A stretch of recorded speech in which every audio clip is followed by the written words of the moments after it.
தென்னாடுடைய சிவனே போற்றி, என் நாட்டவர்க்கும் இறைவா போற்றி, ஏகம்பத்துரை எந்தாய் போற்றி, பாகம் பெண்ணுரு ஆனாய் போற்றி, பராய்த்துறை மேவிய பரணே போற்றி, சிராப்பள்ளி மேவிய சிவனே போற்றி, அண்ணாமலையம் அண்ணா போற்றி, காவாய் கனகத்திரளே போற்றி, கைலை மலையானே போற்றி போற்றி, வெற்றிவேல் முருகனுக்கு அரோக. திருச்சிற்றம். அண்ட சராசரங்களுக்கெல்லாம் அதிபதியாக விளங்கக்கூடிய முருகப்பெருமானுடைய ஒப்பற்ற பெரும் கருணையினாலே அருள்மிகு சொர்ணாம்பிகை உடனாய திருக்காரணீஸ்வரர் திருக்கோயிலில் வருடந்தோறும் மார்கழி மாதத்திலே மிக அற்புதமான ஞான வேள்வியை நிகழ்த்தி வருகின்ற ஆலய உழவார தொண்டு சீர் திருக்கூட்டம் இந்த வருடமும் மிகச்சிறப்பாக அதை நிகழ்த்தி கொண்டிருக்கக்கூடிய வேளையில் அடியேனும் அதிலே பங்கு கொண்டு நம்பி ஆரூரரும் நம்பன் ஆரூரரும் என்கிற தலைப்பில் உங்களிடம் சில திருமுறை செய்திகளை பகிர்ந்து கொள்வதிலே திருவருள் குறித்து மகிழ்ந்து நிற்கின்றேன்.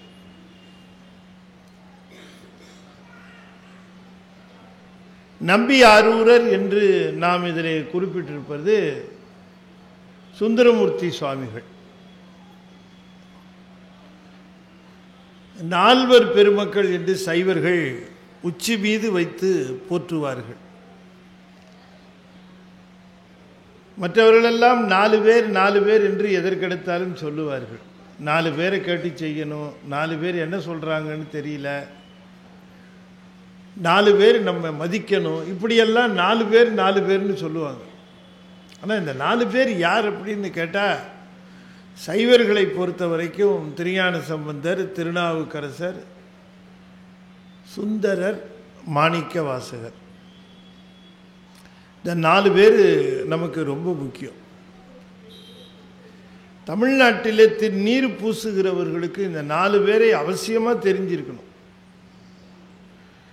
நீர் பூசுகிறவர்களுக்கு ஞான சம்பந்தரை தெரியவில்லை என்று சொன்னால் அது கொஞ்சம் ஒரு வருத்தத்திற்குரிய செய்தி. நீர் பூசுகிறவர்களுக்கு திருநாவுக்கரசு சுவாமிகளை தெரியாது என்று சொன்னால் அது வேதனைப்படக்கூடிய செய்தி. ஏனென்று சொன்னால் ஒரு நெறியை பின்பற்றுகிற பொழுது அந்த நெறியிலே இருக்கக்கூடிய குருமார்களை நாம் தெரிந்து வைத்திருக்க வேண்டும். நெறியில் சார்ந்த குருமார்களை நாம் அறிந்து வைத்திருக்கணும். அப்படி நம்முடைய சைவ சமய நெறியில 4 சமய குரவர்கள் என்று அழைக்கப்பெறுவார்கள். இந்த 4 என்ன பேரு? சமய குரவர்கள்னு சொன்ன இடையின ரகரம் போடணும். அதாவது சின்ன ராணா போடணும், பெரிய ராணா போட்டக்கூடாது. புரியுதா உங்களுக்கு? குரவர்கள் என்று சொன்னால் குருமார்கள்னு அர்த்தம். அப்ப நீர் பூசுகிறவர்களுக்கு 4 பேர் குருமார்களாக இருந்திருக்கிறார்கள்.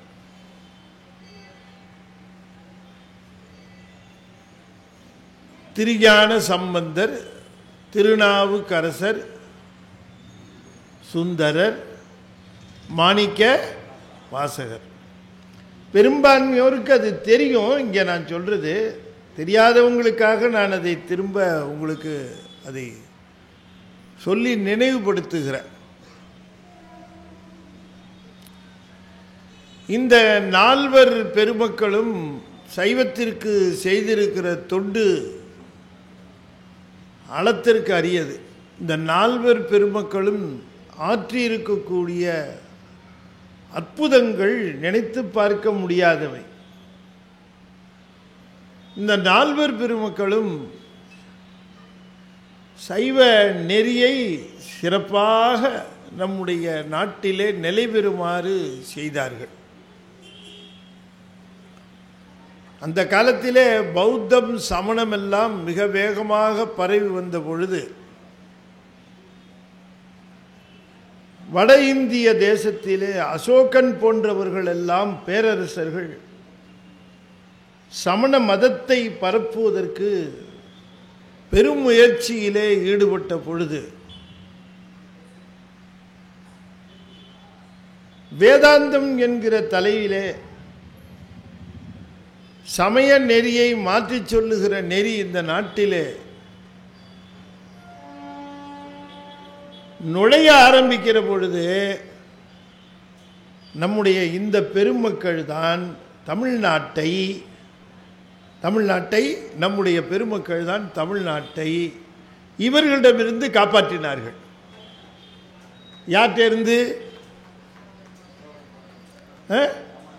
சமணர்கள்ட்டேருந்து, அப்புறம் வேதாந்திகள்ட்டேருந்து,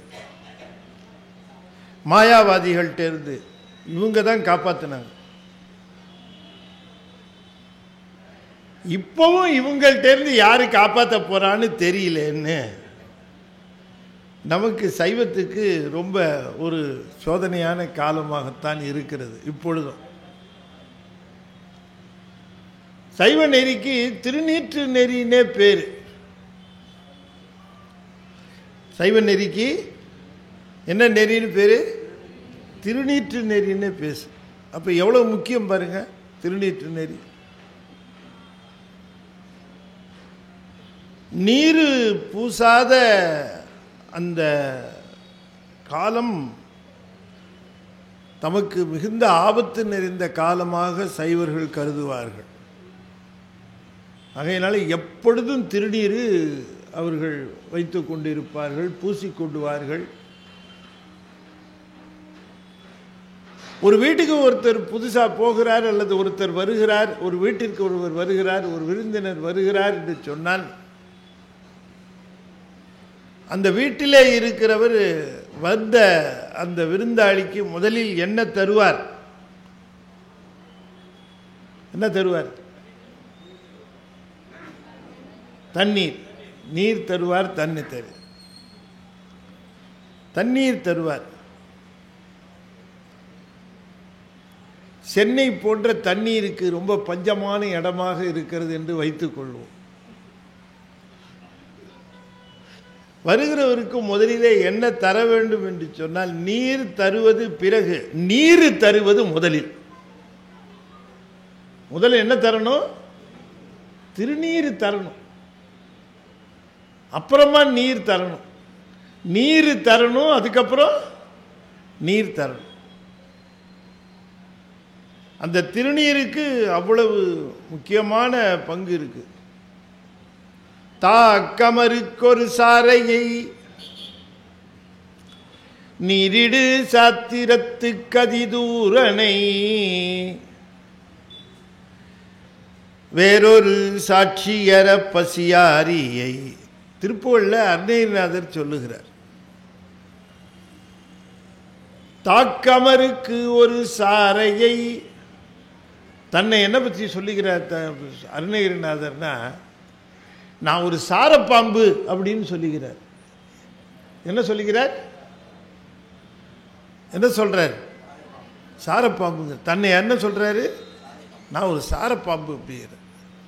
ஏன் அப்படி தன்னை சாரப்பாம்புன்னு சொல்லுகிறார் அப்படின்னு கேட்டா, இந்த நாகப்பாம்புன்னு இருக்க அந்த பாம்பு என்ன பண்ணும்? நாம தாக்க போனா எதிர்த்து தாக்கும். தாக்குனா எதிர்த்து தாக்கும், சீரும், எதிர்த்து தாக்கும். நாகப்பாம்புக்கே இருக்கக்கூடிய குணம். ஆனா சாரப்பாம்பு இருக்கு பாருங்க, நீங்க தாக்க போனா உடனே என்ன பண்ணும்? உடனே ஓடிடும், உடனே ஓடிடும். அருணகிரிநாதர் சொல்லுகிறார், என்னுடைய சைவ சமயத்திற்கு ஏதாவது சிக்கல் ஆபத்து என்று சொன்னால் நான் சாரைப்பாம்பு போல் ஓடிவிடுவேன், அதனால் நான் சாரைப்பாம்புனார்.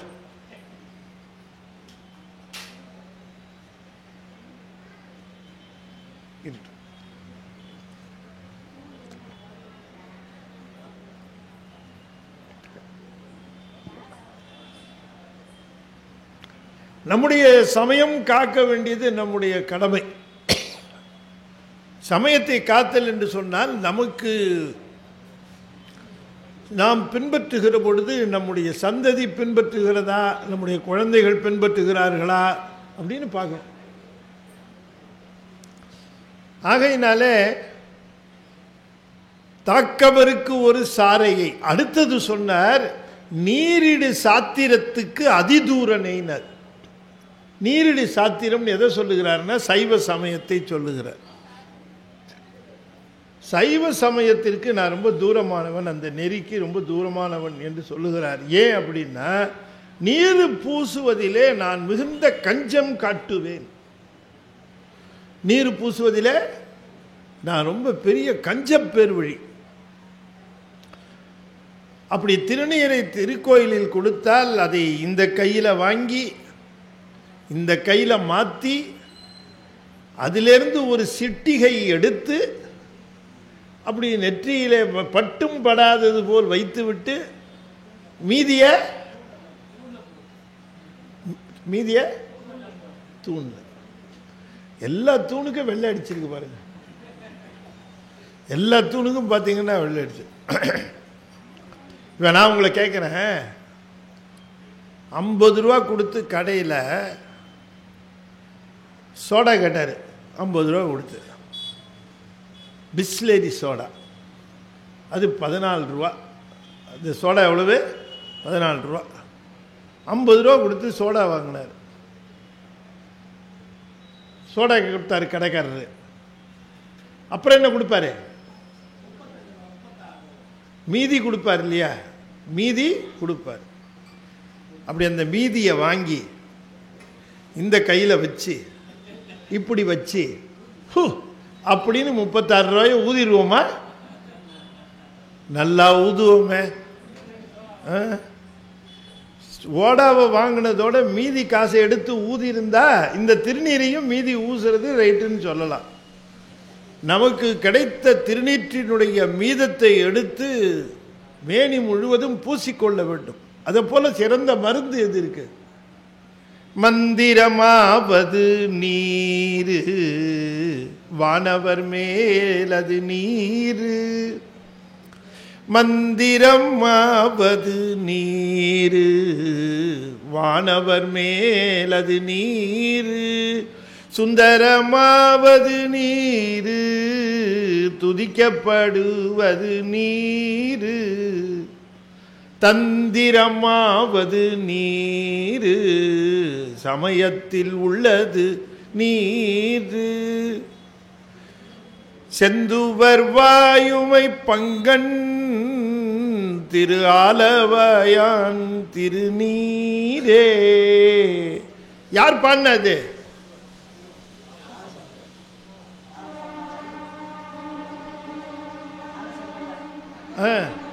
சம்பந்தர்ல பாடினார். நாவுக்கரசருங்கிறாங்க.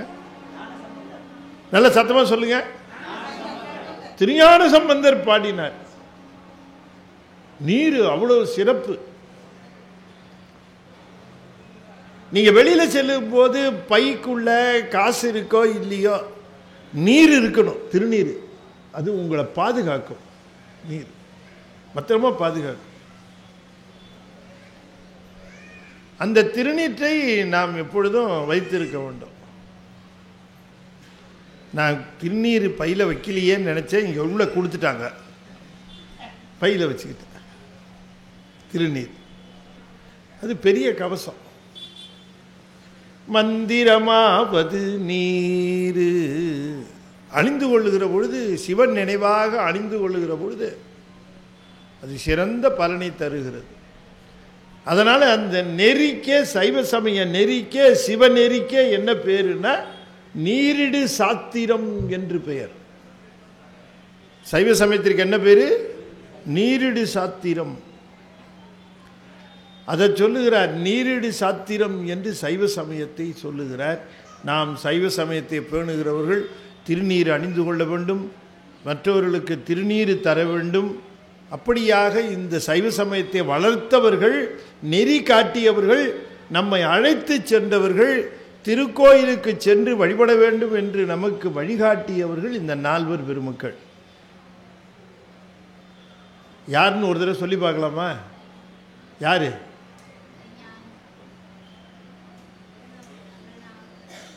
எல்லாரும் சாப்பிடாம வந்திருக்கீங்கன்னு நினைக்கிறேன். இன்னைக்கு இவ்வளோ ஈனசரமான குரல். நல்ல சத்தமாக தான் சொல்லுங்களேன். உங்க பிடிச்ச தலைவர் பேர் என்னன்னு கேளுங்க. நேரம் இது 2 பொழந்திருக்கும். அது இல்லையா? பிடிச்ச ஆக்டர் பேர் சொல்லுங்க அப்படின்னு சொன்னால் தலையாக மோதிக்கிட்டு பேச்சு வரும்.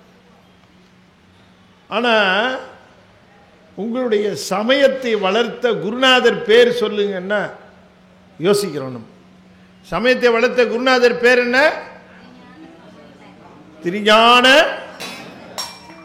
திருஞான சம்பந்தர்,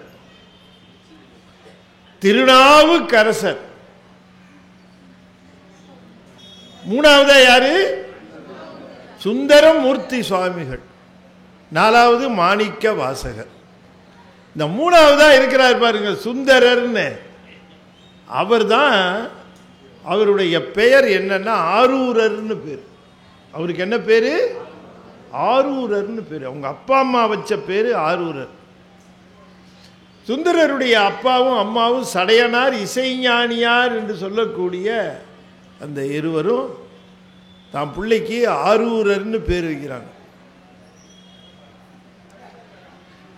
ஆரூரருக்கு வளர்ந்த உடனேயே என்னப்பா ஏப்பா வேண்டாம் மூட வேண்டாம், அது இருக்கட்டும், வேண்டாம் மூட. ஆரூரர் என்று சொல்லுகிற பொழுது அவங்க அப்பாவும் அம்மாவும் அந்த பேரை வச்சாங்க. சடையனார் அவங்க அப்பா பேரு, இசைஞானியார் அவங்க அம்மா பேரு. சடையனார் அவங்க அப்பா பேரு, இசைஞானியார் அம்மா பேரு. இப்போ சடையனார் இங்கே யாராவது சரியாக பதில் சொன்னால் ஒரு புஸ்தகம் பரிசாக கொடுப்பேன். புஸ்தகம் இருக்காம்மா? ஞானத்திரல் இருக்கா? சரி, சரியாக சொன்னால் புஸ்தகம் பரிசாக கொடுப்பேன். சடையனார் தாம் பையனுக்கு பேர் வைக்கிறார், தாம் பிள்ளைக்கு பேர் வைக்கிறார். ஆரூரர்னு பேர் வச்சார். ஏன் ஆரூரர்னு பேர் வச்சார் அப்படின்னு யாராவது சரியா சொன்னீங்கன்னா, பெரிய புராணம் பல தடவை கேட்டிருப்பீங்க. திருவாரூர் அழகா இருப்பார். ஆரூரர் அழகுதான், உண்மைதான், அது கரெக்டு தான். ஆரூரர் அழகா இருப்பார். வேற ஏதாவது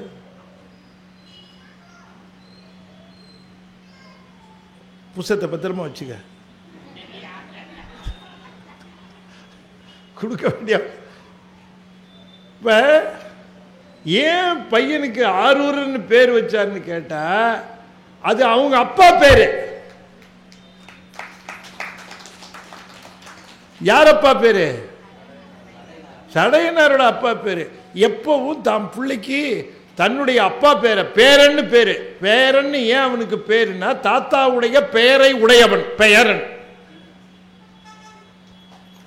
அதனாலதான் பேரன்னு பேர் அவனுக்கு, பெயரன்னு பேர்.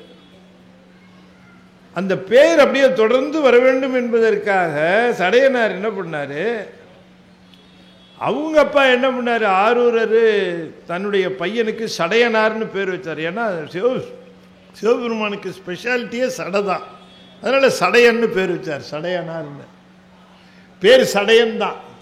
நம்ம மரியாதை விகுதியினாலே சடையனார் அப்படின்னு சொல்லுகிறோம். இவர் என்ன பண்ணார், பேர் வைக்கும் போது எங்க தாத்தா பேர் வைப்பேன் அப்படின்னு பையனுக்கு தாத்தா பேர் வைக்கிறார், இவருடைய அப்பா பேரையே வைக்கிறார். அதனால இதிலிருந்து உங்களுக்கு என்ன தெரிகிறது, குழந்தைக்கு பேர் வைக்கிற பொழுது தாத்தா பேரை வைக்கணும். வைக்கிறோமா? வைக்கிறது இல்லை. அதை யாரு வைக்கிறது? நீங்க. ஆனா அது ஒரு சௌரியம் இருக்கு. தாத்தா பேரையும் மாமனார் பேரையும் மாமியார் பேரெல்லாம் வச்சுட்டா சௌரியம் இருக்கு. ஏன்னா நமக்கு பிடிக்காத நேரத்தில் திட்டுறதுக்கு ரொம்ப வாய்ப்பாக இருக்கும் இல்லையா? ஏசுறதுக்கு ரொம்ப பெரிய அத்தை உங்களை சொல்லலை அத்தை அப்படின்ட்டு பேசிட்டு இருக்கலாம். சரி, இப்போ நம்பி ஆரூரர் என்கிற பெயர், ஆரூரர் என்கிற பெயர் சடையனார் அவங்க அப்பா பேர் ஆரூரர்ன்றதுனால அதை வச்சார், ஆரூரர்னு பேர் வச்சார். இப்போ திருநாவலூர் என்கிற ஊரில் இருந்தாலும் கூட, திருநாவலூர் என்கிற ஊரில் வாழ்ந்தாலும் கூட சடையனார் குடும்பம் ஆரூரனுக்கு அடிமைப்பட்ட குடும்பம். ஆரூரனுக்கு அடிமைப்பட்ட குடும்பம். அடிமை பெருமையாக சொல்லிக்குவாங்க, நாங்கள் தியாகேசனுக்கு அடிமை, நாங்கள் ஆரூரன் அடிமை அப்படின்னு சொல்லிக்குவாங்க.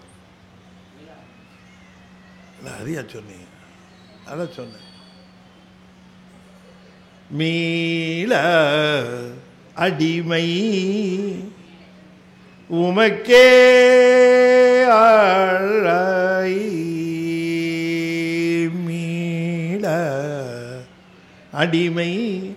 சாமிகிட்ட போய் நிற்கும் போது என்ன நமக்கு தோணணும்? நான் உனக்கு அடிமை வந்திருக்கிறேன்னு நினைப்பு தோணணும். சாமிக்கு முன்னாடி போய் நிற்கும் போது சாமி உன் அடிமை வந்திருக்கிறேன். நாவுக்கரசர் அப்படிதான் சொல்லுகிறார். சாமிக்கு முன்னால் போய் நின்று இப்படி பார்க்கக்கூடாது, தலையை நிமித்தி பார்க்கக்கூடாது, தலை கவிழ்ந்து பார்க்கணும்.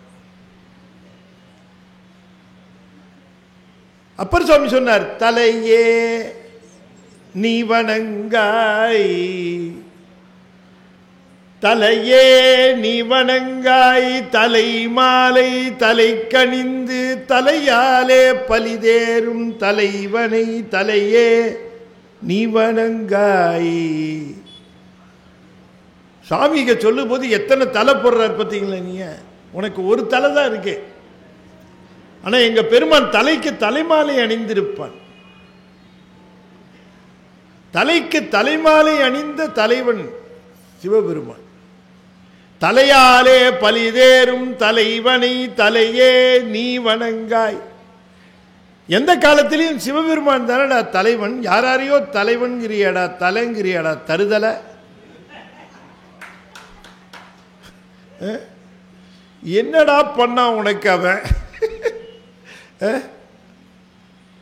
இந்த வாழ்வு கொடுத்து, இந்த மானுட பிறப்பு கொடுத்து போய் நின்று அப்பா அப்படின்னு கண்ணீர் வடித்தால் உன் துயரத்தை போக்கக்கூடிய வல்லமை உடையவன் சிவபெருமான் ஒருவனே தவிர வேற எவரும் இல்லை. எவன் போய் எவனா தீர்க்க முடியுமா? பெருமான் ஒருவன் தான் கருணையின் வடிவமானவன். கண்ணீர் உகுத்தால் போதும், பெருமானுக்கு முன்பாக போய் கண்ணீர் உகுத்தால் போதும்.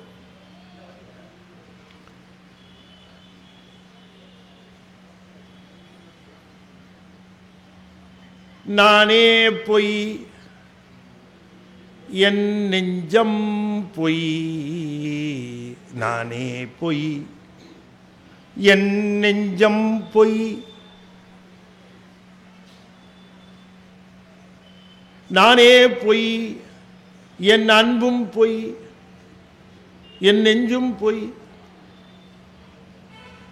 ஆனால் வினையேன் அழுதால் உன்னை பெறலாமே. எவ்வளவு பொய் இருந்தாலும் பரவாயில்ல, அழுகிறது மட்டும் உண்மையா அழுகு. மித்ததி வேணா எவ்வளவு பொய்யா இருந்துட்டு போகுது, அந்த பொய்யெல்லாம் பரவாயில்ல. ஆனா அழறது மட்டும் அதுவும் பொய்யா இருக்கக்கூடாது இல்லையா?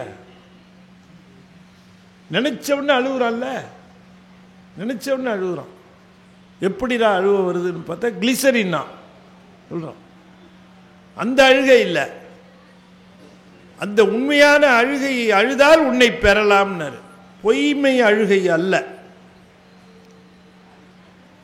நானே பொய் என் நெஞ்சம் பொய் என் அன்பும் பொய் அப்படின்னு மணிவாசகர் சொல்லுகிறார். அப்படி இருக்கக்கூடிய பெருமானை தலையே நீ வணங்காய் என்று பெருமானை நாம் தலையாலே வணங்க வேண்டும். நாம் அவனுக்கு அடிமையாக இருக்கிறோம். சுவாமிக்கு முன்னால நான் அடிமைன்னு நினைக்கிறவனுக்கு எந்த துன்பமும் வராது. அடிமைன்னு நினைச்சவன் தன்னால எல்லாத்தையும் சாதிக்க முடியும்னு நினைப்பானா? நினைக்க மாட்டான். பெருமானுடைய கருணை இல்லைன்னா நம்மால் இதை சாதிக்கவே முடியாது என்று எல்லாம் திருவருள் முன்னிட்டே நடக்கிறது. நான் என்ன செய்ய வேண்டும் என்று பெருமான் கருதுகிறானோ அதை என்னால் அவன் செய்து வைத்துக் கொள்ளுகிறான். ஆகையினாலே பெருமானின் மீது நம்பிக்கை உள்ளவர்கள் தன்னால் எந்த காரியமும் ஆகிறது என்று சொல்ல மாட்டார்கள். அப்படி சிறந்த சைவ நெறியில நம்முடைய மூன்றாவது குருவாக நம்முடைய நம்பி ஆரூரர் என்பவர் இருந்தார். ஆரூரர் நம்பி ஆரூரர் என்று அழைக்கப்படுவதற்கு காரணம், நம்பி என்று சொன்னால் ஆண்மகனில் சிறந்தவர். ஆண்மகனில் சிறந்தவருக்கு நம்பின்னு பேர். பெண்ணிலே சிறந்தவளுக்கு நங்கைன்னு பேர். என்ன பேரு? நங்கை. நங்கை என்றால் பெண்ணிலே சிறந்தவள். ஆணிலே சிறந்தவர் நம்பி. அந்த நம்பி என்கிற சொல்லை சுந்தரமூர்த்தி சுவாமிகளே பயன்படுத்துவார். ஒரு நம்பி அப்பூதி என்று குறிப்பிடுவார். அப்பூதியை நம்பி என்று குறிப்பிடுவார். அப்படி நம்பி ஆரூரராக இருக்கக்கூடிய சுந்தரமூர்த்தி சுவாமிகள் நம்பி ஆரூரர். அப்ப அவருக்கு இந்த பிறப்பில் பேரு நம்பி ஆரூரர்னு தான் பேர். அவருக்கு என்ன பேரு? ஆரூரர்னு தான் பேர் அவருக்கு. அவரை நம்பி ஆரூரர் என்று மரியாதையாக அழைக்கின்றோம். ஆரூரர் என்பதுதான் அவருடைய பெயர். சுந்தரர் என்கிற பெயர் இதற்கு முன்பாக அவர் இருந்த நிலைக்கு பெயர்.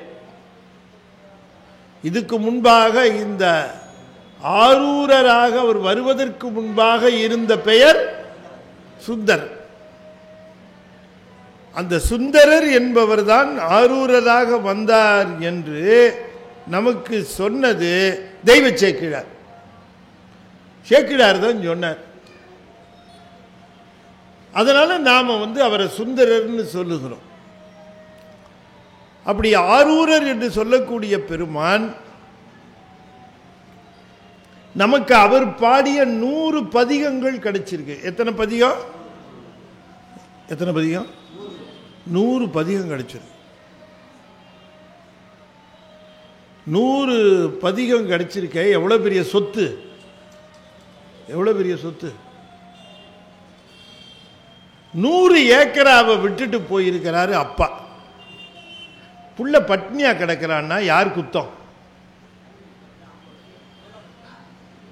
என்னங்க பையனோட குத்தம்? 100 ஏக்கரா விட்டுட்டு போயிருக்க. இந்த 100 ஏக்கராவில் தன் பசி மட்டுமல்ல, ஊர் முழுக்க பசி தீர்க்கலாம். அதுபோல 100 பதிகங்களை அருளி செய்திருக்கிறார். யாரு? நம்பி ஆரூரர். 100 பதிகங்கள்லையும் தன்னை குறிப்பிடுகிற பொழுது ஒரு இடத்திலேயாவது சுந்தரன் என்று அவர் குறிப்பிட்டுக் கொண்டதில்லை. சுந்தரர் என்று குறிப்பிட்டுக் கொண்டதில்லை.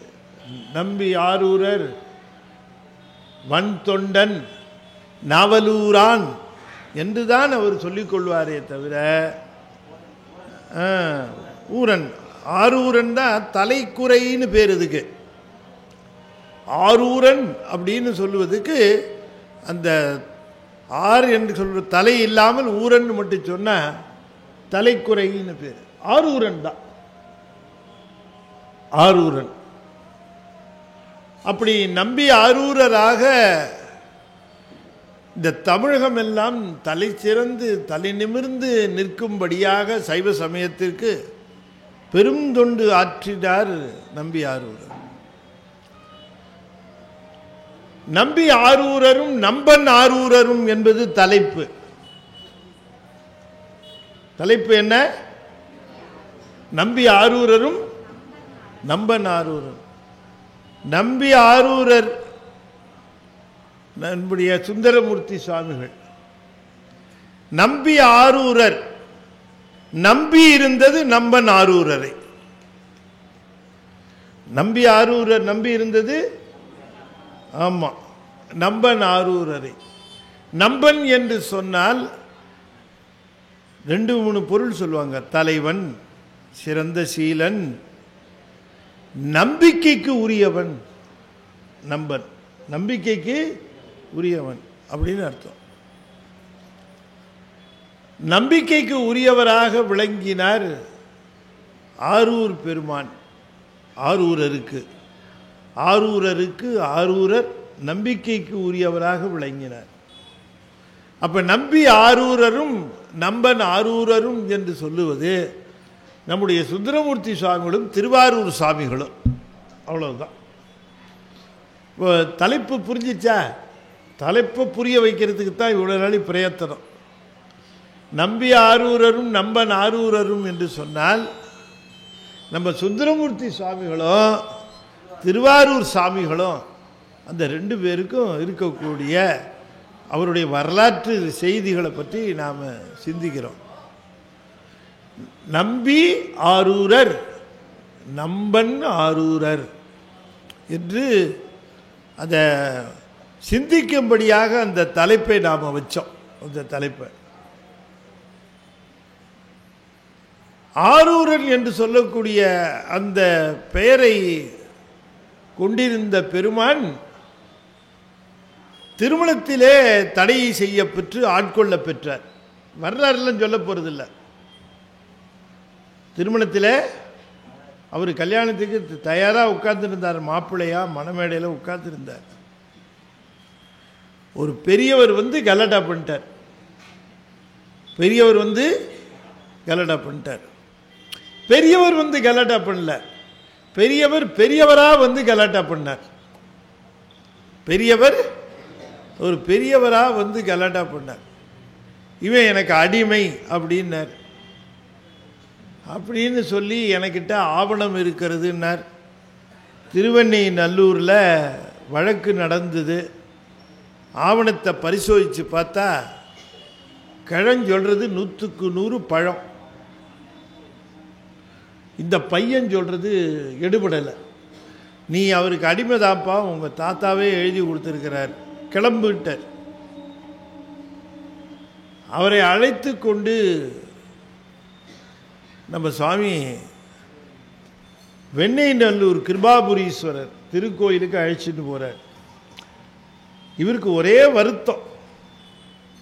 யாருக்கு? நம்பி ஆரூருக்கு வருத்தம். என்ன வருத்தம்? அந்த வருத்தம் பட்டவனுக்கு தான் தெரியும், மற்றவனுக்கெல்லாம் தெரியவே தெரியாது. மேடையில் உட்கார்ந்து இருக்கிற பொழுது அப்படி ஒரு ஹீரோ தோரணையில் அந்த மாப்பிள்ளை இல்லையா, அன்னைக்கு அவர் தானே ஹீரோ, உட்கார்ந்து இருக்கும் போது எந்திரியா, சாப்பிட உட்கார்ந்து இருக்கவனுக்கு எழுந்திரியான்னாலே எவ்வளோ பெரிய பிரஸ்டீஜ் குறைச்சலாக இருக்கும். தாலி கட்ட போகிற நேரத்தில் எழுந்திரியான்னா எப்படி இருக்கும் அவருக்கு? ரொம்ப கோவம் வந்துருச்சு இருக்கு. ஆமாம், ஆனாலும் கிழவன் நல்ல டாக்குமெண்ட்டோடு வந்திருக்குது, தக்க ஆதாரத்தோடு வந்திருக்கு, ஒன்றும் பண்ண முடியல. வெண்ணெய்நல்லூர் கோயிலுக்குள்ளே கூட்டிகிட்டு போகிறார். வா என் பின்னாலன்னு. எங்கேயா என்னை கூட்டிகிட்டு போகிற அப்படின்னு கேட்குறார். வா நீ என்று அழைத்து கொண்டு போகிறார். அங்கே வெண்ணெய்நல்லூரிலே அம்மையப்பராக காட்சி தருகிறார். சுந்தரா, நீ இப்பத்தான் ஆரூரன், நீ என்கிட்ட இருக்கிற போது சுந்தரனா இருக்கிற பொழுது நீ சொன்ன கீழே போன்னு நான் சொன்னதுக்கு சொன்னேன், சாமி கீழே போனால் எல்லாருமே மயங்கி நிற்பார்களே, நானும் மயங்கி விடுவேனே, நீரே வந்தாலும் உண்மை அறிய மாட்டேனே இல்லையா? எல்லாரும் ஒரு மயக்கம் தானே. இங்கே சாமியே இப்போ நம்மகிட்ட வந்து நின்று நான் தான் சாமின்னு சொன்னேன். யோ ஏயா போயா வேலையை பார்த்துக்கிட்டு. இது மாதிரி எத்தனை பேர் கிளம்பியிருக்காங்க எங்களுக்கு தெரியாதுன்றோம். இல்லைப்பா நான் நிஜமாவே கடவுள்னா. இது மாதிரி நிறைய பேர் சொல்லிட்டு உட்காந்து ஆசிரமம் போட்டுக்கிட்டு இருக்கிறான். நீ என்ன நானே கடவுள்னு சொல்லிட்டு இருக்கிறான். போவிய நம்புவோமா? நம்ப மாட்டோம். ஏன்னா நமக்கு மயக்கம் இருக்கு. ஆளாளுக்கு ஒரு மயக்கம். ஒருத்தருக்கு புகழ் மயக்கம், ஒருத்தருக்கு பொருள் மயக்கம். நான் ரொம்ப நாளைக்கு முன்னாடி ராக்ஃபோர்ட் எக்ஸ்பிரஸில் ட்ராவல் பண்ணேன். ட்ராவல் பண்ணும்பொழுது கடைசி நேரத்தில் தான் ஓடி போய் ஏறினேன். எனக்கு லோயர் பர்த்து. அங்கே ஒரு பெரியவர் உட்கார்ந்துருந்தார். அப்போ நான் சிறியவராக இருந்தேன். அது பெரியவர் என்ன பண்ணார், வாங்க சார் உட்காருங்க அப்படின்னார். உங்களுக்கு என்ன சார் பர்த்துன்னாரு. எனக்கு லோயர் பர்த்துன்னு. இன்னும் அவர் சொன்னார் எனக்கு அப்பர் பர்த்து சார் அப்படின்னார். ரொம்ப வருத்தமாக சொன்னார். எனக்கு மேலே ஏறி படுக்கிறது கஷ்டம். நான் சொன்னேன் அதனால் என்ன, நீங்கள் நான் மேலே படுத்துக்கிறேன், நீங்கள் வேணால் கீழே. சரின்னார். அப்புறம் ரொம்ப அந்யோன்யமாக பேச ஆரம்பித்தார். 2 பேரும் பேசிக்கிட்டே வந்தோம். எதிர்த்தாற் போல் 2 இளைஞர்கள், அவங்களும் ரொம்ப அந்யோன்யமாக பேசிகிட்டு இருந்தாங்க. வண்டி கிளம்பிச்சு. கிளம்பின உடனே தாம்பரம் தாண்டுமான்னு பார்த்துக்கிட்டு இருந்தானுங்க. தாம்பரம் தாண்டிச்சு. படுக்கலாமான்னு யோசனை பண்ணுற நேரத்தில் கீழேருந்து ஒரு சூட்கேஸ் எடுத்து அவன் மேலே வச்சான். அதை ஓப்பன் பண்ணான். 2 கிளாஸை எடுத்தான். நான் அவரை பார்த்தா அவர் என்ன பார்த்தாரு. 2 ஊற்றுனா 2 பேரும் அப்படி சீயஸ் அப்படின்னு மோதிக்கிட்டானுங்க. உடனே என்கிட்ட கேட்டார், 2 பேரும் ஏன் சீயஸ்ன்னு மோதிக்கிறாங்க தெரியுமா சார்னாரு. தெரியாதுன்னு. 2 கிளாஸ்லேயும் அளவு சரியாக இருக்கான்னு பார்த்துக்கிறாங்க சார். இது ரொம்ப தேவையா நமக்கு? நான் நல்ல வேலை எஸ்கேப் மேலே நினச்சேன். பெரியவர் இப்போ யோசனை பண்ணார், பேசாமல் நம்ம மேல் பர்த்திலேயே இருந்திருக்கலாமே. இந்த பசங்கிட்ட கீழ் பண்டி செங்கல்பட்டு நோக்கி போயிட்டுருக்கு. ஒருத்தர் என்ன பண்ணால் நான் பாத்ரூம் போயிட்டு வரேன்ட்டு நேராக போனான். அந்த காலத்துலலாம் பாத்ரூமில் ஒரு 0 வாட் லேம்ப் மாதிரி ஒன்று எரியும். திறந்தவொடனே ஒரு கண்ணாடி இருக்கும். அந்த காலத்தில் இவன் கதவை திறந்தான் பாருங்க. அந்த 0 வாட் லேம்பில் இவனே தான் அந்த கண்ணாடியில் தெரிஞ்சான். ஆனால் இவன் என்ன நினச்சிக்கிட்டான், உள்ளே யாரோ நிற்கிறாங்கன்ட்டு சாரி சார்ட்டு சாத்திட்டு வந்துட்டான். சாரி சார் அப்படின்னு சாத்திட்டு வந்துட்டான். ஏன்டா போனேன் வந்துட்டேன்னு. உள்ளே யாரோ இருக்காங்க. கொஞ்ச நாள் கழித்து போனான். கொஞ்ச நாள் கழித்து போனால் மட்டும் என்ன, அதே தானே திரும்பி வந்துட்டேன். என்னடா பாத்ரூம் விட்டு வரமாட்டேங்கிறான்டா. சரி நான் போய் பார்க்குறேன்டான்னு 5 நிமிஷம் கழிச்சு இவன் போனான். இவன் போனால் மட்டும் என்ன, அதே தான். இவனும் பார்த்துட்டு வெரி சாரி சார் அப்படின்னு சாத்திட்டு வந்தான். 2 பேரும் இப்படி பேசிக்கிட்டே இருந்தாங்க. டிடிஆர் வந்தார். என்ன விஷயம் அப்படின்னாரு. பாத்ரூமில் பூந்துட்டு ஒருத்தன் வரமாட்டேங்கிறான் சார் அப்படின்னு. நான் போய் பார்த்துட்டு வரேன்ட்டு போனார் அவர் டிடிஆர். சரின்னு போய் பார்த்துட்டு வந்து கொஞ்ச நாள் கழிச்சு வந்து சொன்னார், சார் பேசஞ்சராக இருந்தால் வெளியில் வாங்கன்னு சொல்லிடுவேன், எங்கள் டிடிஆரே ஒருத்தர் உள்ளே இருக்கார் சார். அவரை எப்படி வெளியில் பாட்டு சொல்கிறது சார். இப்போ டிடிஆர் என்ன ஸ்டேஜில் இருக்காரு தெரியுதா உங்களுக்கு? இது ரொம்ப நாளைக்கு முன்னாடி இந்த கடை. இப்போ அவரவர்கள் பார்வைக்கு தக்கவாறு இந்த உலகம் மாயையாக, இது வந்து புகழ் நிறைந்தது, பொருள் நிறைந்தது, செல்வம் நிறைந்தது இல்லைங்களா? சில பேருக்கு அந்த மயக்கம் இருக்கும். சில பேருக்கு உணவு மயக்கம் இருக்கும்.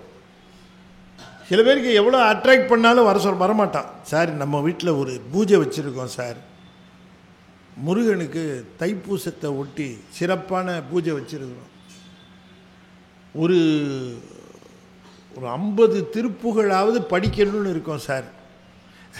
அப்படிங்களா சார், நீங்கள் அவசியம் வந்து கலந்துக்கணும் சார். அப்படிங்களா சார், வந்து சார் எனக்கு நீங்கள் எதுவுமே யோசிக்கக்கூடாது சார். முடிவில் நாங்கள் வந்து அந்த 50 திருப்புகழும் சொன்ன பிறகு மகா தீபாராதனை காட்டுவோம் சார். காட்டிட்டு எல்லாருக்கும் சக்கரை பொங்கல் புளியோதரை விநியோகம் சார் அப்படின்னு நான் வந்துடுறேன் சார் அவசியம். இதை நீங்கள் முதலியே சொல்லி இருக்கலாம் இல்லையா? அப்போ அந்த மயக்கம், அந்த உணவு மயக்கம், அது உணர்வு மயக்கமாக இருக்கிறது. அந்த மயக்கம்தான் சுந்தரமூர்த்தி சுவாமிகளை பார்த்து, சுவாமி நீ போய் மானுடராக பிறப்பாயாக என்று சொன்ன உடனே, சாமி மையல் மானுடமாய் மயங்கும் வழி ஐயனே என்னை தடுத்து ஆண்டு கொண்டு அருள் அப்படின்னு விண்ணப்பம் செஞ்சார். விண்ணப்பம் செஞ்சவர் மறந்துட்டார். விண்ணப்பம் செஞ்சவர் மறந்துட்டார். சரி செய்கிறேன்னு சொன்னவர் ஞாபகம் வச்சிருக்கார். நாம் சாமிகிட்ட நிறைய வாக்குறுதி கொடுத்துருப்போம், எல்லாத்தையும் சௌரியமாக மறந்துருப்போம். ஆனால் சாமி எல்லாத்தையும் ஞாபகம் வச்சிருப்பார். அதுபோல் இவர் நீ ட்ராக் மாறும்போது உன்னை வந்து தடுத்து ஆட்கொள்வேன்னாரு. அதே மாதிரி வந்துட்டார். இப்ப இவருக்கு 2 பெண்கள் இங்கே காத்திருக்கிறார்கள். இவர் வேறொரு பெண்ணை திருமணம் செய்து ட்ராக் மாறிடக்கூடாது. இவர் மேல 2 பெண்களை பார்த்தாருன்னு தானே கீழே வந்தார். கமலினி அணிந்திதை என்று சொல்லக்கூடிய 2 பெண்களை பார்த்ததாக இவர் கீழே வந்தார். வேற பெண்கள் திருமணம் பண்ண விஷயம் முடிஞ்சு போயிடும். அதனால இந்த 2 பெண்களுடைய திருமணம் நிகழ வேண்டும் என்று ஒரு திருமணத்தை தடை செய்தார். ஆனால் இவர் மேல சுந்தரருக்கு கோபம், நம்ம திருமணத்தை வந்து தடை பண்ணி விட்டாரே அப்படின்னு கோபம். அதைத்தான் எடுத்து சொன்னார். சுந்தரா, நீ ஆரூரனாக இங்கே வந்திருக்கிறாய், நீ சுந்தரன், உனக்கு தடுத்து ஆட்கொள்வேன் என்று நான் வாக்கு கொடுத்திருந்தேன், இந்த வாக்கின்படி வந்திருக்கிறேன் அப்படின்னு சொன்னார். சுவாமி கண்ணீர் விட்டு கதறுகிறார். சுவாமி, நல்ல வேளையா நீங்க எனக்கு மயக்கம் நீங்குமாறு தடுத்து ஆட்கொண்டு அருளினீர். இப்ப நம்மளும் அப்படி கேட்டு வந்திருந்தோம்னா நமக்கு மயக்கம் வருகிற நேரத்தில் சாமி வந்து தடுத்து ஆட்கொண்டு இருப்பாரா இல்லையா?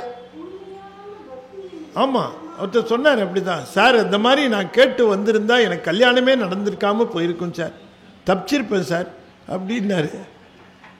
ஆனால் நம்ம அப்படி கேட்கலையே, கேட்கல, அவரும் வரல. இவர் கேட்டார், அதனால வந்தார். கேட்டாத்தான் வருவார், நாம் போய் நின்று அழுதால்தான் தருவார். சாமி சாமிகிட்ட போய் நின்று கேட்கணும்.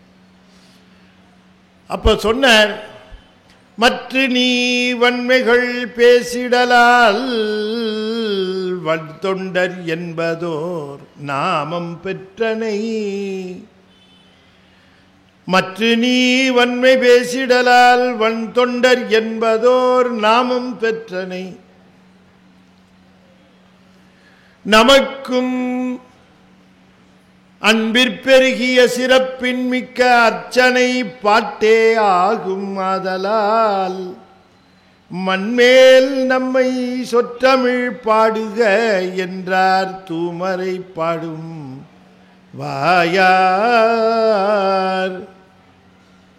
மற்ற நீ வன்மை பேசிடலால் வன் தொண்டர் என்பதோர் நாமம் பெற்றனை. என்ன பேர் வச்சாரு? இப்போ ஆரூரருக்கு என்ன பேர் சாமி வைக்கிறாரு? வன் தொண்டர். அந்த பக்கத்தில் சத்தமே இல்லையே, வன் தொண்டர்னு பேர் வச்சார். வன் தொண்டர், வன் தொண்டர் என்பதோர் நாமம் பெற்றனை. அதனால நீ என்ன செய்யணும் தெரியுமா? நமக்கும் அன்பிற்பெருகிய சிறப்பின் மிக்க அர்ச்சனை பாட்டே ஆகும். யார் சொன்னது இது? சிவபெருமான் சொல்றார். சிவபெருமான் சொல்லுகிறார், எனக்கு அர்ச்சனை என்பது நீ கொண்டு வந்து தருகிற தேங்காய் அல்ல, நீ கொண்டு வந்து தருகிற வாழைப்பழம் அல்ல, நீ கொண்டு வந்து தருகிற வெற்றிலை பாக்கு அல்ல, நீ வந்து கொண்டு வந்து தருகிற மாதிரி தந்துட்டு அத்தனையும் எடுத்துக்கிட்டு ஓடிடுற. ஏதாவது ஒன்றை கொடுத்துட்டு வரமா? இல்லை, கொண்டு வந்ததெல்லாம் கொண்டு போயிட்டு நான் சாமியை கொடுத்தேன்னு சொன்னேன். இது நியாயமா? இது சொல்லுங்க பார்க்கலாம். அப்ப சாமி அங்க உட்கார்ந்து இருக்கிறது நம்ம தேங்காய்க்காகவா, வாழைப்பழத்துக்காகவா, வெத்தலைப்பாக்காகவா? ஒரு நாள் எத்தனை தேங்காய் பார்ப்பாரு, எத்தனை வாழைப்பழம் பார்ப்பாரு? நீங்க சொல்லுங்க. இதுக்கெல்லாம் அவர் கவிழ்ந்து போகிறவரா? நம்மால் பழைய கில்லாடி தேங்காயை வச்சே கவுத்துள்ளான்னு பார்க்குறோம். அவர் இதுக்கெல்லாம் கவுந்துருவாரா என்ன? அவர் என்ன எதிர்பார்ப்பார்? அப்போ வந்து நின்னா சன்னதியில் வந்து நின்ன உடனே அப்படி பார்ப்பார். கையில் என்ன வச்சுருக்கான்னா பார்ப்பார். தேங்காய் வச்சுருக்கானா, வாழைப்பழம் வச்சுருக்கானா, பழத்தட்டு வச்சுருக்கிறானா, உத்தட்டு வச்சு அப்படியா பார்ப்பார்? இல்லை, என்ன அப்படியே பார்ப்பார். கொஞ்சமாவது வாயை திறந்து தேவாரமோ திருவாசகமோ பாடுவானான்னு பார்ப்பார். ஆமாங்க, பொய் சொல்ல மாட்டேன். நம்முடைய பெரிய புராணத்தில் தெய்வச்சேக்கிடார் சிவபெருமான் சொன்னதா சொல்லுகிறார், எமக்கு அர்ச்சனை பாட்டே ஆகும், ஆதலால் சொற்றமிழ் பாடுக அப்படின்னார். அப்போ போய் சன்னதியில் நின்னோம்னா சாமியை பார்த்து, அம்மையே அப்பா ஒப்பிலா மணியே அன்பினில் விளைந்த ஆரமுதே, அம்மையே அப்பா ஒப்பிலா மணியே அன்பினில் விளைந்த ஆரமுதே, பொய்மையே பெருக்கி பொழுதினை சுருக்கும் புழுத்தலை புலையனேன் தனக்கு, செம்மையே ஆய சிவபதம் அளித்த செல்வமே சிவபெருமானே, இம்மையே உன்னை சிக்கன பிடித்தேன் எங்கெழுந்தருளுவது இனியே. உடனே சாமி காரணேஸ்வரி எட்டி பார்ப்பார், யாரோ திருவாசகம் பாடுறான் யார். உடனே நீங்க அப்ளிகேஷன் ஃபார்மை கையில் கொடுத்துடணும். சாமி இதான் விண்ணப்பம். விண்ணப்பம் கொடுக்கறதுக்கு சௌரியமான வழி எது? என்னங்க சொல்ல மாட்டேங்கிறீங்க? தேவாரம் பாடுறது, திருவாசகம் பாடுறது. அப்படி போய் முன்னால நின்னா, பித்தா பிறை சூடி பெருமானே அருளாளா, பித்தா பிறை சூடி பெருமானே அருளாளா, எத்தான் மறவாதே நினைக்கின்றேன் மனத்துணை. சாமி அப்படியே கிருகிருன்னு ஆடுவார். ஆஹா, வைத்தாய் பெண்ணை தென்பால் வெண்ணை நல்லூர் அருள் துறையுள், அத்தா உனக்காளாயினி அல்லேன் எனலாமே, நன்று நாள்தோறும் நம்பினை போயரும் இன்பம் பெருகி தழைக்கலாம். அப்பர் சாமி சொல்லுகிறார், நன்று நாள்தோறும் நம்பினை போயரும். நன்று, நான் நன்று, ஒவ்வொரு நாளும் நமக்கு நன்று, நம் வினை போய் அரும். நன்று நம்பினை போயரும் நாள்தோறும் போயரும் என்றும் இன்பம் தழைக்க இருக்கலாம். அப்ப என்ன? திருவேட்களத்துள் கொன்றைவார் சடையணை சென்று சேர்மினே. பெருமானை போய் நாம தேவாரம் பாடுனா கொண்டு போய் சேர்த்துரும் சாமிகிட்ட. இப்போ போய் நின்னோம்னா தேவாரம் பாடுறதுக்கு நமக்கு அந்த வாய்ப்பு கிடைச்சதுன்னு சாமிக்கு ஒரு தேவாரம். முருகன் சன்னதிக்கு போனால் ஒரு திருப்புகழ், அம்பாள் சன்னதிக்கு போனால் ஒரு அபிராமி அந்ததி இல்லையா? அந்ததி பாடினா தானே அம்மாவுக்கு. அப்படி நம்முடைய அருளாளர்கள் எல்லாம் நிரம்ப பாமாலைகளை அருளி செய்திருக்கிறார்கள். அன்பர்களே, ஒன்று தெரிந்து கொள்ளுங்கள், தமிழிலே செய்யப்பட்டிருக்கக்கூடிய பாமாலைகள் போல எந்த மொழியிலும் எந்த மதத்திலும் கிடையாது. அடிச்சு சொல்லுவேன். ஆனால் இக்குனோண்டு இருந்தால் கூட அதை அத்தனையும் எடுத்து படித்து கிடிச்சு செஞ்சு சிறப்பாக செய்கிற சமயத்தவர்கள் உண்டு. எவ்வளவு கொடுத்தாலும் அதை பற்றி கவலையே படாமல் உலகத்தில் இருக்கக்கூடிய ஒரே இனம் நம்முடைய தமிழர் இனம் மட்டும்தான். கொஞ்சம் கூட கவலை. இவ்வளோ பெரிய ப்ராப்பர்ட்டி இருக்க, இக்குனோண்டு கொடுத்தா அதை கண்ணும் கருத்தமாக வச்சு பார்த்துப்பான். இவ்வளவு கொடுத்தா தேவாரம் பாடணும். தேவாரம் பாடல் என்ன? வந்து வழிபாடு நிறைவு இல்லை. நீங்கள் என்ன வேணால் பண்ணுங்கள் வழிபாட்டில், அது வேறு விஷயம். நீங்கள் தேவாரம் பண்ணீங்களா? ஞானசம்பந்தர் எத்தனை தேவாரம் பாடியிருக்கார் தெரியுமா உங்களுக்கு? கிட்டத்தட்ட 4000 பாடியிருக்கார். திருநாவுக்கரசர் எவ்வளோ தேவாரம் பாடியிருக்கார் தெரியுமா? 4000 பாடியிருக்கார். சுந்தரமூர்த்தி சுவாமிகள் எவ்வளோ தேவாரம் பாடியிருக்கார் தெரியுமா? 1000 பாடியிருக்கார். இதுவே எவ்வளோ கணக்கு வந்துருச்சு? 9000 பாட்டு வந்துருச்சு. அதுக்கப்புறம் திருவாசகம் 650க்கு மேலே, அப்புறம் வந்து திருவிசைப்பா, திருப்பல்லாண்டு, அதுக்கு மேலே திருமந்திரம், அது ஒரு 3000. இப்படி கணக்கில் அடங்காமல் இருக்கு பாட்டு. பாடல்களில் ஏதாவது எடுத்து போய் பாடலாம். சிவ சிவ என்கில தீவினையாளர், சிவ சிவ என்றிட தீவினை மாளும், சிவ சிவ என்றிட தேவரும் ஆவர், சிவ சிவ என்றிட சிவகதி தானே அப்படின்னு அந்த சன்னதியில் நிற்கிற பொழுது நீங்கள் எதுவும் கொண்டு வந்து கொடுக்கணுங்கிறதுக்கு இல்லைங்க. நீங்கள் நின்று தேவாரத்தை அழகாக நின்று அப்படி வழிபாடு வீட்டில் செய்யணும். சிவபூஜை செய்கிற பொழுது அவசியமாக செய்யணும். ஏன் இதை இவ்வளோ தூரம் வலியுறுத்துகிறேன்னா, சிவபெருமானே சொல்லுகிறார், மற்ற நீ வன்மை பேசிடலால் வன் தொண்டற் என்பதோர் நாமம் பெற்றனை, நமக்கும் அன்பிற்பெருகிய சிறப்பின் மிக்க அர்ச்சனை பாட்டே ஆகும். ஆதலால் மண்பேல் நம்மை சொற்றமிழ் பாடுக என்றார் தூமரை பாடும் வாயார்.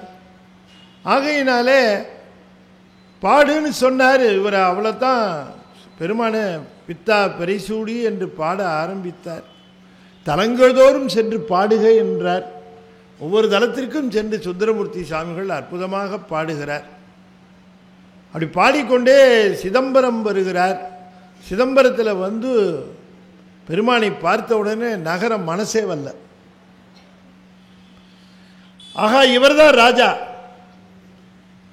மற்ற எல்லா சாமியும் கூஜா, இவர் ஒருத்தர் தான் நடராஜா.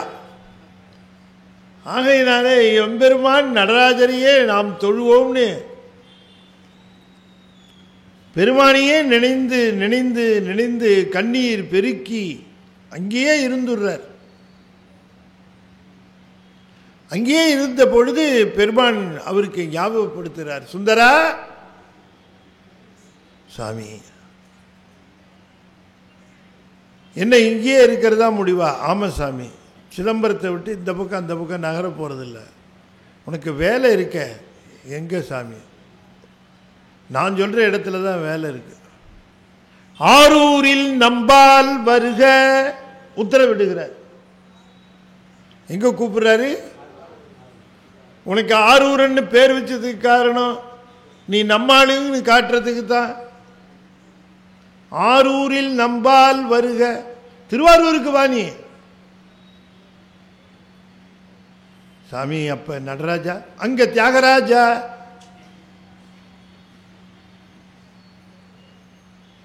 சாமி இங்க கனக சபை, அங்க அசபை.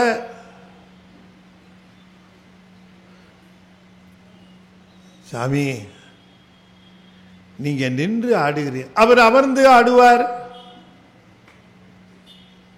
உட்கார்ந்தபடியே ஆடுவார். சாமி யாரு? தியாகேசர். இவர் நின்றாடு அழகர், அமர்ந்தாடும் அழகர். அமர்ந்த நிலையில அப்படி ஒரு சின்ன ஒரு அப்படி ஒரு அபிநயம் கொடுப்பாரு, அது பெரிய பேரழகா இருக்கும். இப்படியும் பாரு, ஆகா ஆகா ஆகா, அவ்வளோ அழகு, கொள்ளை அழகு இல்லைங்களா?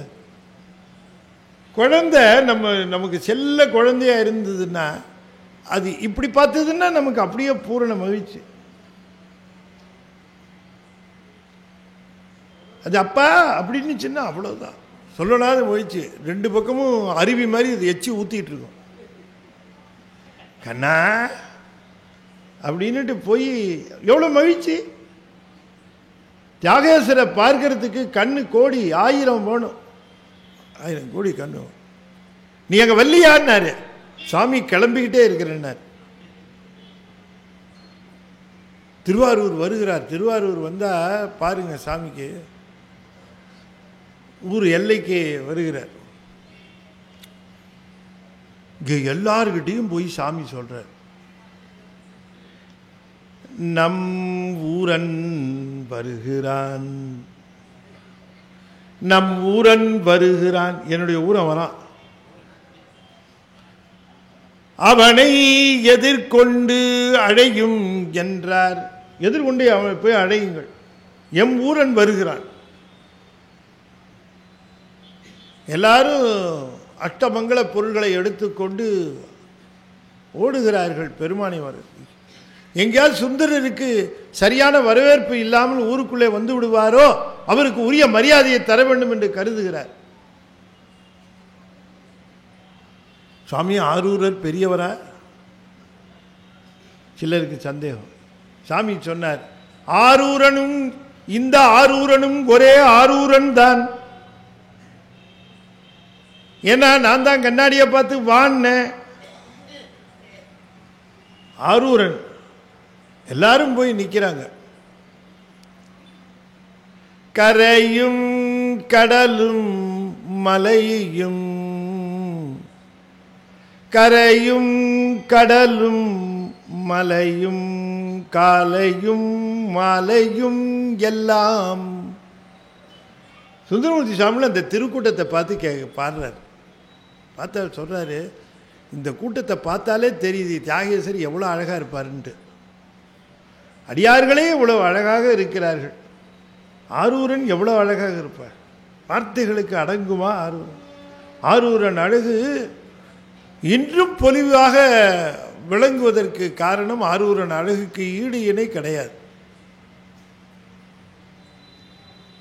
அவர் முகத்தை மட்டும் தானே சார் காட்டுறாரு, அதுக்கே கீழே விழுந்துட்டோமே. முழுதா காட்டியிருந்தால் எங்க தாங்குவோம்? நம்ம வெறும் முகம் பார்க்கறதுக்கே நம்மால முடியல, தாங்க முடியல அந்த பேரழகு.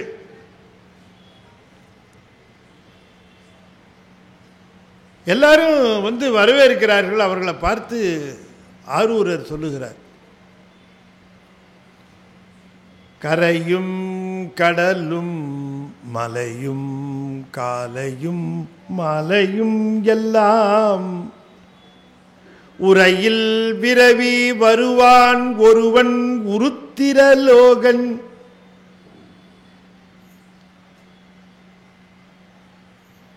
வரையின் மடவாள் கேழ்வன் வானவர் தானவர்க்கும் அரையன் இருப்பதும் ஆரூர், அரையன் இருப்பதும் ஆரூர், அவர் எம்மையும் ஆழ்வரோ கேளீர்.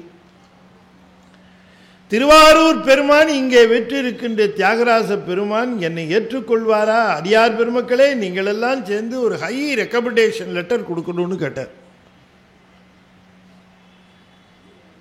ஏற்கனவே திருவண்ணைநல்லூர்ல ஆண்டவர் தானே, இவருக்கு என்ன சந்தேகம்?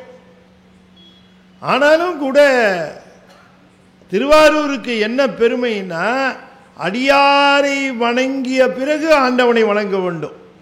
திருவாரூர் பெருமை. அடியாருக்கு வணக்கம் செலுத்தாமல் ஆண்டவனுடைய அருளை பெறுதல் இயலாது. முதிரும் அன்பில் பெரும் தொண்டர் முறைமை நீடு திருக்கூட்டத்து எதிர்முன் பரவும் அருள் பெற்றே இறைவர் பாதம் தொழப் பெற்றார். ஒரு அடியார் மனம் கூட நோகுமாறு நாம நடந்து கொள்ளக்கூடாது. திருவாரூர்ல மட்டும்தானே சார்? எல்லா ஊர்லேயும் ஒரு அடியார் மனதிலையும் நோகுமாறு நாம் நடந்து கொள்ளக்கூடாது. அப்படி அந்த அடியார்கள் எல்லாம் சாரூபங்கள், சிவகணங்கள். அதைத்தான் காட்டினார். அங்கே இருக்கிறவர்கள் எல்லாம் திருவாரூர் பிறந்தார்கள் எல்லாரும் யார் என்று காட்டினார்ல. ஞானசம்பந்த பெருமானுக்கு காட்டினார். ஞானசம்பந்த பெருமான் நம்முடைய திருநீலகண்ட யாழ்ப்பாணருக்கு காட்டுகிறார். அப்படி மிகச்சிறந்த அடியார் கணங்கள். அதே போல திருவாரூர் பெருமானுடைய அந்த பெருமையை நமிநந்தி அடிகளுக்கு திருவாரூர் பிறந்தவர்கள் எல்லாம் சிவகணங்களாக இருப்பதை காட்டுகிறார். அதனால் அடியார்களை எல்லாம் நாம் உச்சி மேலே வைத்து போற்ற வேண்டும். நாம் வழிபட செல்லுகிற பொழுது ஒரு அடியார் சென்று வழிபட போகிறாருன்னா அவருக்கு முதல்ல கொடுத்து நீங்கள் வழிபட்டு விட்டுவார் அப்படிங்க. எப்படியாவது அவரை முந்திக்கிட்டு போயிடணும்னு அவர்கிட்ட இடித்து தள்ளிக்கிட்டு இல்லை. அந்த அடியாரை வணங்கினாலே ஆண்டவனை வணங்கின மாதிரி, அந்த மாதிரி அந்த அடியார்களை பார்த்து கேட்கிறார், உங்கள் சிவபெருமானை நான் ஆரூர் பெருமானை நான் அரையன்கிருப்பதும் ஆரூர், அவர் எம்மையும் ஆழ்வரோ கேளீர். எங்கெல்லாம் விரவி வருகிறான்னு சொல்லுகிறார். கரையும் கடலும் மலையும் காலையும் மாலையும் எல்லாம் உரையில் விரவி வருவான் ஒருவன் உருத்திரலோகன். நாம பாடுகிற பாடல்கள்ல நிரம்பி நிற்பானாம் அவன். அப்ப தேவாரம் பாட வேண்டியது எவ்வளவு அவசியம் பாருங்க. நாம பெருமானை மனம் குளிர அங்கே நின்று தேவாரம் முதலான திருமுறை வாசகங்களை அங்கே பாட வேண்டும். பெருமானை பார்க்கிற பொழுது உலகலாம் உணர்ந்து ஓதற்கரியவன் நிலவுலாவிய நீர்மலி வேணியன் அலையில் சோதியன் நம்பலத்தாடுவான் மலர் சிலம்படி வாழ்த்தி வணங்குவான் என்று அந்த பெரிய புராண பாடலை அங்கே பாடுதல் வேண்டும். சுந்தரமூர்த்தி சுவாமிகளை பற்றி சொல்லுகிற பொழுது தெய்வச்சேக்கிழார் சொல்லுகிறார், எனக்கு இந்த பிறப்பு புண்ணியமான பிறப்பாக போயிற்று, இதை நான் வணங்கத்தக்க பிறப்பாக எனக்கு பெருமான் ஆக்கி தந்தான் என்று சொல்லுகிறார். ஏன் அப்படின்னார், எல்லாரும் பிறப்பை கண்டு அஞ்சுகிறார்கள், பிறப்பை கண்டு வெறுக்கிறார்கள். ஆனால் சேக்கிழார் சொல்லுகிறார், எனக்கு பிறப்பு ரொம்ப மகிழ்ச்சியாக இருக்கு, அதை நான் வணங்குறேன்னார். ஏன், இந்த பிறப்பில் தான் எனக்கு சுந்தரமூர்த்தி சுவாமிகளை பற்றி தெரிஞ்சது, அவரை பற்றி பாடக்கூடிய வாய்ப்பு கிடைச்சதுன்றார்.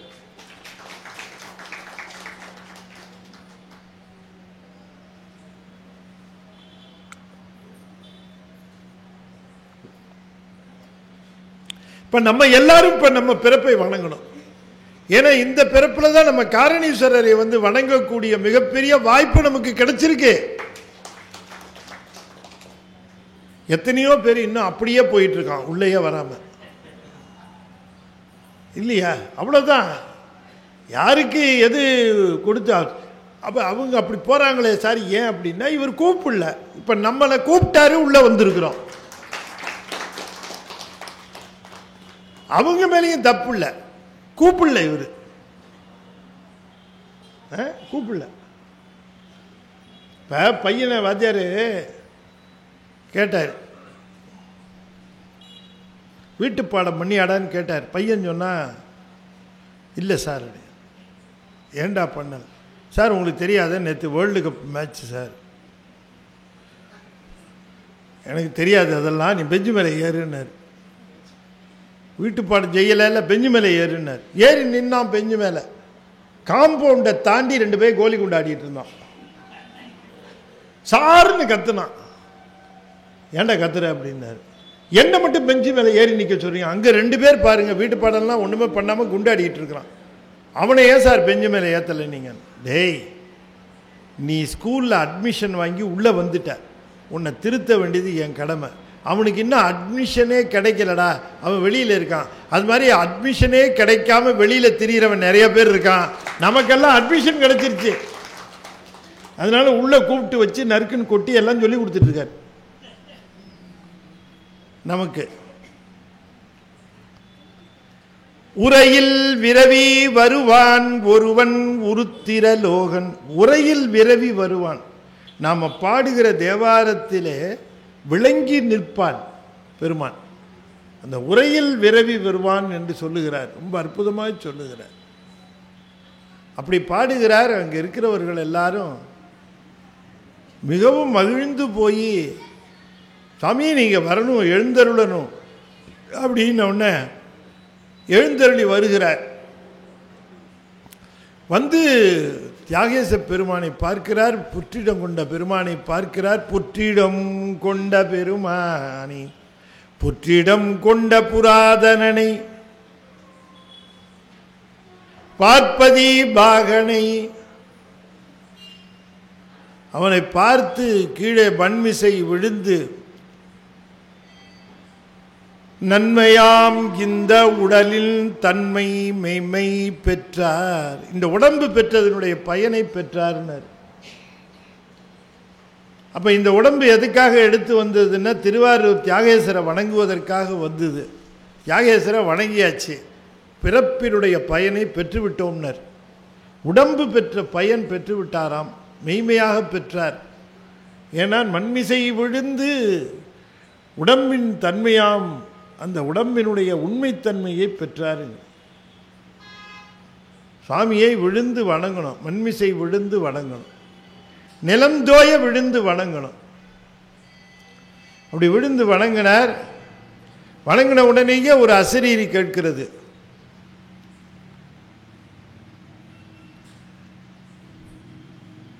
வாழிடம் புற்றிடம் கொண்ட பெருமான் அருளாலோர் வாக்கு, ஒரு வாக்கு கேட்டுச்சான்.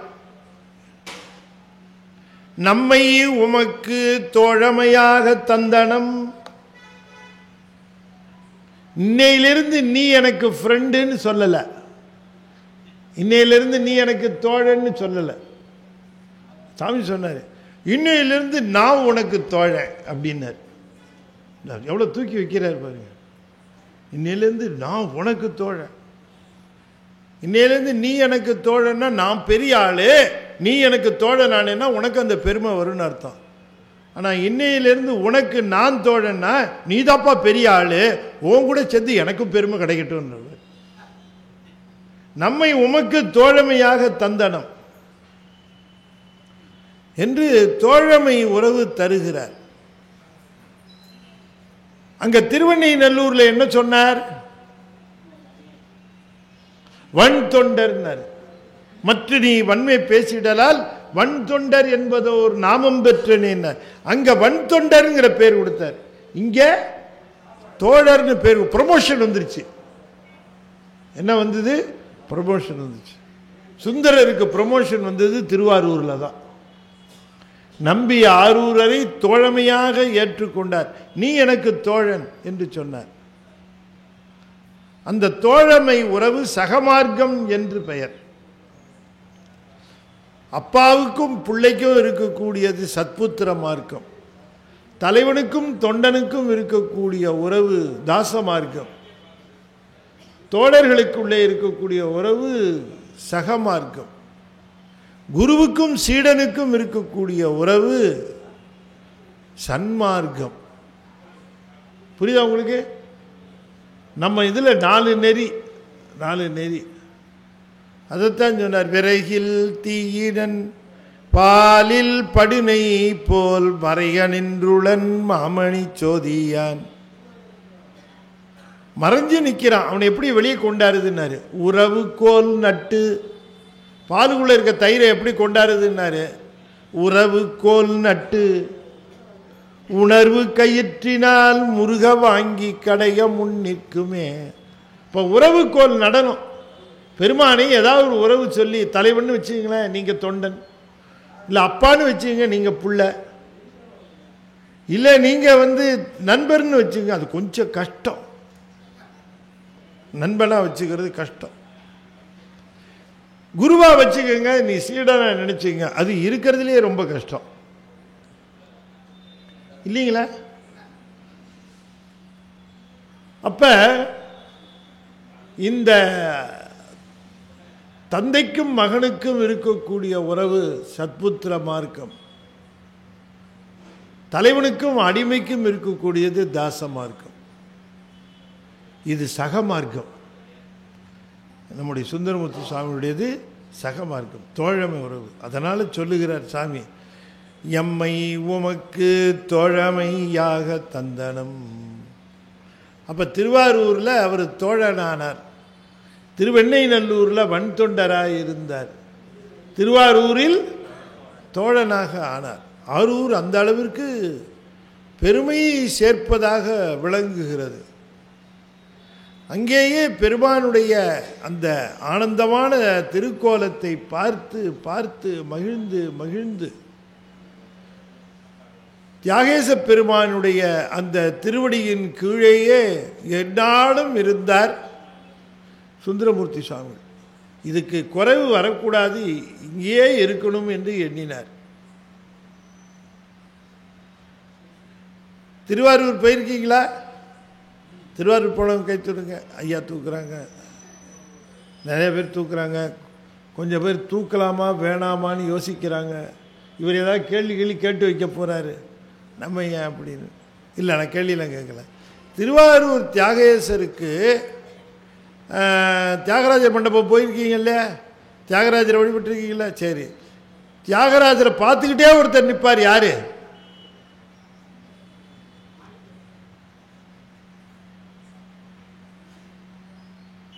தியாகராஜரை பார்த்துக்கிட்டே ஒருத்தர் நிற்பார். திருவாரூர் போனேன் நீங்கள்? நந்தியா? நந்தி இல்லையே.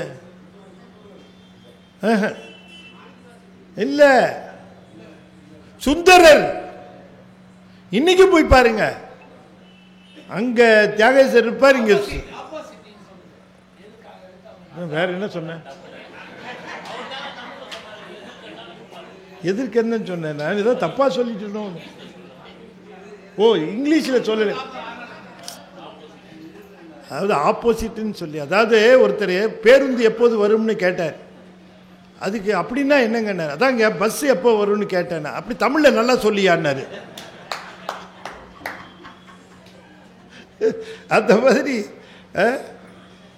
எதிர்த்தாற்போலையே எப்பவும் உன்னை பார்த்துக்கிட்டே இருக்கணும் ராஜா, இதை விட ஒரு பெரிய ஒரு பாக்கியமே கிடையாதுன்னு சுந்தரர் நினைத்ததுனால இன்றைக்கும் நீங்கள் போனீங்கன்னு சொன்னால் சுந்தரருக்கு எதிர்த்தார் போல சுவாமிக்கு எதிர்த்தார் போல சுந்தரர் ஃப்ரெண்ட்ஸ் ஒருத்தர் ஒருத்தர் ஒருத்தர் ஒருத்தர் பார்த்து கொண்டே இருக்கிறது. அழகாக பார்க்குறார் சாமி, ஆனந்தமாக பார்த்து கொண்டு இருக்கிறார். அதை இன்றைக்கி போனாலும் நீங்கள் பார்க்கலாம்.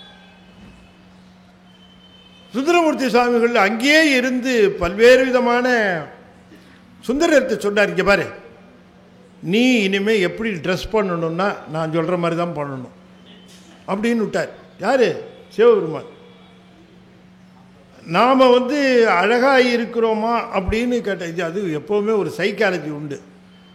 நம்ம சாப்பிட்றது நமக்காக சாப்பிடணும், நம்ம சாப்பிட்றது நமக்காக சாப்பிடணும், மற்றவங்களுக்காக சாப்பிடக்கூடாது. எனக்கு எது ஒத்துக்கும் எது ஒத்துக்காது, என்ன வேணும் என்ன வேணாங்கிறது எனக்கு தானே தெரியும். அவங்க சொல்கிறாங்களேங்கிறதுக்காக நான் உருளைக்கிழங்கு சாப்பிட்டுட்டு அவஸ்தைப்படக்கூடாது. எனக்கு ஆகாதுன்னா அது வேண்டாம். இப்போ நான் சாப்பிடுவது எனக்காக, ஆனால் நான் உடுத்துவது பிறருக்காக. எந்த ஆடை மற்றவர்கள் ரசிப்பார்கள் நல்லா இருக்குன்னு சொன்னால் அந்த ஆடையைத்தான் உடுக்கணும். நானே இந்த ஆடை ரொம்ப நல்லா இருக்குன்னு உடுத்தா, ஆகா இவ்வளவு கன்றாவிதியாக ஒரு ஆடையை உடுத்திட்டு போகிறானேன்பா. அதனால் அதுக்கு என்ன சைக்காலஜின்னு பேர, உண்பது நமக்காக, உடுப்பது பிறர்க்காக. அதனால் எப்போவுமே நீங்கள் பேண்ட் சட்டை எடுக்கிறீங்கன்னு சொன்னால் எடுத்தால் மனைவிக்கிட்ட கேட்டு எடுங்க, எந்த பேண்ட் எடுக்கலாம் எந்த சட்டை எடுக்கலாம் அப்படின்னு கேட்டு எடுங்க. ஒருத்தர் ஒத்துக்கவே இல்லை போல இருக்கு. ஏன் சார், இதை விட தற்கொலைக்கு சமானம் எது இருக்க முடியும்? அப்படி சரி, ஃப்ரெண்டு சொல்கிறத கேட்டு எடுத்துங்களேன். ஃப்ரெண்டை கூட்டிகிட்டு போயிட்டு எனக்கு ஒரு ட்ரெஸ் எடுத்து கொடுன்னா அவனுக்கு தெரியும், டே இந்த கலர் தாண்டா உனக்கு எடுக்கும், இந்த கலர் உனக்கு எடுக்காதுடா, நல்லா இருக்காதுடா அப்படின்னு உண்மையை சொல்லுவான். இப்போ அந்த ஆடையை உடுத்தணும். ஆடை உடுத்தல் என்பது பிறருக்காக, நண்பருக்காக. அப்போ இந்த அந்யோன்யமாக சுந்தரர் தினந்தோறும் வருவதும் பாடுவதுமாக இருக்கிறார். அப்போ ஒரு நாள் ஒரு முக்கியமான நிகழ்ச்சி நடந்தது. அது என்ன நிகழ்ச்சி அப்படிங்கிறத நாளைய தினம் நாம் இங்கே வந்தீங்கன்னா நாளையிலேருந்து கதை ரொம்ப வேகமாக போகும், இன்ட்ரெஸ்டிங்காக. நீ அவசியம் வந்துடுங்க. சுந்தரருடைய வரலாறை எங்கே சொல்லுகிறோமோ அங்கே சிவபெருமான் நின்று கேட்பார். ஃப்ரெண்டை பற்றி போயிருந்தா ஃப்ரெண்டுக்கு சார் தானே. இப்போ இருக்கிற ஃப்ரெண்ட்ஷிப் இல்லைங்க, அது வேறு மாதிரி ஃப்ரெண்ட்ஷிப். இப்போ சொல்லுவாங்க க்ளோஸ் ஃப்ரெண்டு சார்மா. என்ன அர்த்தம்னா இவனை க்ளோஸ் பண்ணுறதுக்காக வந்த ஃப்ரெண்டு. ஆமாம், அப்படி இல்லை, இந்த ஃப்ரெண்ட்ஷிப்பு வேறு. அப்போ சுந்தரருடைய வாழ்க்கையில் ஒரு மிகப்பெரிய ஒரு நிகழ்வு அற்புதமாக நிகழும். அந்த நிகழ்வை நாளைய தினம் நாம் சிந்திக்க இருக்கிறோம். இன்னும் பற்பல ஆரூர் சம்பந்தப்பட்ட நிகழ்வுகளை மட்டுமே பார்க்கிறோம். திருவாரூருக்கும் ஆரூர் பெருமானுக்கும் நம்பியாரூருக்கும் இருக்கக்கூடிய சம்பந்தப்பட்ட நிகழ்வுகளை பார்க்கிறோம் என்று சொல்லி இந்த அளவிலே நிறைவு செய்யும் முகமாக, அதுக்கு முன்னால் ஞானத்திரள் என்கிற பத்திரிகையில் அடியன் ஆசிரியராக இருக்கிறேன். 13 வருடங்களாக இந்த பத்திரிகை வந்து கொண்டிருக்கிறது. வருகிற 26ஆம் தேதி 14வது வருடம் தொடங்குது. அது திருச்சியில் விழா சிறப்பாக கொண்டாடப்பெறுகிறது. இந்த பத்திரிகை அமெரிக்கா, ஆஸ்திரேலியா, அப்புறம் சிங்கப்பூர், மலேசியா போன்ற நாடுகளுக்கு போகிறது. நீங்கள் அவசியம் வாங்கி படிக்கணும். திருமுறைகளை பற்றி தெரிந்து கொள்ள வேண்டும். அப்படி ஒரு அற்புதமான புத்தகம். உங்களுக்கு இதில் சந்தேகம் இந்த குவாலிட்டியை பற்றி இருந்தால் எங்கள் உமாபதி ஐயா அங்கே உட்கார்ந்துருக்காங்க, அவங்கள கேட்டு சொல்லுங்கள், தெரிஞ்சுக்கங்க, நிரம்ப சொல்லுவார் என்று சொல்லி, அதுபோலவே அடியேன் எழுதிய நூல்கள் இங்கே இருக்கின்றன. அந்த நூல்களும் உங்களுக்கு வேணுங்கிறவர்கள் பெற்றுக்கொள்ளலாம். இதுக்கு நீங்கள் பதிவு செய்து கொள்ளலாம். வீட்டுக்கு தேடி வரும், கடையில் கிடைக்காது. 250 ரூபா ஒரு வருஷத்துக்கு முழுக்க. சரவணபவனில் போய் ஒரு ரவா தோசையும் ஒரு காஃபியும் குடித்தா 250 ரூபா பில்லு. சாப்பிட்ற வரைக்கும் தான் ரவா தோசைன்னு பேர் அதுக்கு. அதுக்கப்புறம் அதுக்கு ரவா தோசைன்னு பேரை அட்ரஸே மாறிடும். ஆனால் இது அப்படி அல்ல, வீட்டில் புதையல் போல ஞான புதையலாக இருக்கும். அருமுக சிவன் ஸ்ரீமத் பாம்பன் சாமியுடைய வாழ்க்கை வரலாறு. இதை படித்தீங்கன்னா முருகன் கனவுல காட்சியை தருவான். அவருடைய அந்த அடியாருடைய வாழ்க்கை வரலாறு படித்தவர்களுக்கு மயில் மேலே முருகன் காட்சி தருவான். அது அப்படிப்பட்ட அற்புதமான வரலாறு. முருகனிடம் உபதேசம் பெற்றவர் ஸ்ரீமத் பாம்பன் சுவாமிகள் என்று சொல்லி இந்த அளவிலே நிறைவு செய்து, இங்கே உதவி ஆசிரியர் பிஆர்ஓலாம் வந்திருக்கிறாங்க. அவங்கக்கிட்ட நீங்கள் பதிவு செய்து கொள்ளலாம், பெற்றுக்கொள்ளலாம் என்று சொல்லி, இப்பொழுது 5 எழுத்தை 5 முறை ஓதுவேன். அன்பர்கள் தொடர்ந்து ஓத வேண்டும் என்று திருவடி பணிந்து வேண்டிக் கொள்கின்றேன். 5 எழுத்தை வீட்டில் சொன்னால் ஒரு பலன், அதையே கோயிலில் சொன்னால் ஒரு தடவை சொன்னால் 100 தடவை சொன்னதுக்கு பலன். ஒரு தடவை சொன்னால் என்ன சினிமா டைலாக் மாதிரி இருக்குங்கிறீங்களா? இங்கேருந்து சுட்டது தான் அது. என்ன, ஒரு தடவை சொன்னீங்கன்னா 100 தடவை. அப்போ 5 தடவை சொன்னால் எத்தனை தடவை சொன்னதுக்கு சமானம்? 500 தடவை சொன்னது. இங்கே ஒரு 100 பேர் உட்கார்ந்துருக்காங்கன்னா 100 பேரோடு சேர்ந்து நாம் 5 தடவை சொன்னால் 100 பெருக்கல் 100 பெருக்கல் 5 50,000 தடவை நீங்கள் சொன்னதாக அர்த்தம். அதனால் இப்பொழுது நீங்கள் 50,000 தடவை நமச்சிவாய மந்திரம் சொல்லுங்கள். நல்ல வாய் விட்டு சொல்லணும், நல்ல வாய் விட்டு சொல்லணும், முணுமுணுக்கக்கூடாது, வாய் விட்டு சொல்லணும், தெளிவாக வெளியில் வரணும். ஓ நமசிவாய, ஓ நமசிவாய, ஓ நமசிவாய, ஓ நமசிவாய, ஓ நமசிவாய. திருச்சிற்றம்பலம். இந்த அற்புதமான ஞான வேள்வியை இங்கே நிகழ்த்த அற்புதமாக கூட்டி வைத்த இந்த திருக்கோயில் நிர்வாக அதிகாரி அலுவலர்கள் அத்தனை பேருக்கும், முக்கியமாக ஆலய உழவார தொண்டு சீர் திருக்கூட்ட நாகராஜன் அவர்களுக்கு, அவர்கள் இந்த பணியை அற்புதமாக தொடர்ந்து செய்து வருகிறார். அவருக்கு பெருமானுடைய பெருங்கருணை, காரணீஸ்வரருடைய செல்ல பிள்ளை அவர் நம்முடைய நாகராஜ் அவர்கள். அப்படி அவர் நினைத்ததை செய்து முடித்து தருவார் காரணீஸ்வரர். அப்படிப்பட்ட அவருக்கும் திருக்கோயில் சிவாச்சாரியார்களுக்கும் மற்றும் அத்தனை பேருக்கும் என்னுடைய சென்னி சேர்த்த வணக்கங்களை தெரிவித்துக் கொண்டு, கூடியிருக்கக்கூடிய அடியார் மக்களாகி உங்கள் அத்தனை பேரையும் வணங்கி மீண்டும் நாளை மாலை மிகச்சரியாக 7 மணிக்கு சந்திப்போம், தொடர்ந்து சிந்திப்போம் என்று கூறி விடைபெறுகிறேன். நன்றி, வணக்கம். இந்த தகவல் உங்களுக்கு பிடிச்சிருந்தா லைக் பண்ணுங்க, உங்க ஃப்ரெண்ட்ஸுக்கு ஷேர் பண்ணுங்க, மறக்காம எங்க சேனலுக்கு சப்ஸ்கிரைப் பண்ணுங்க.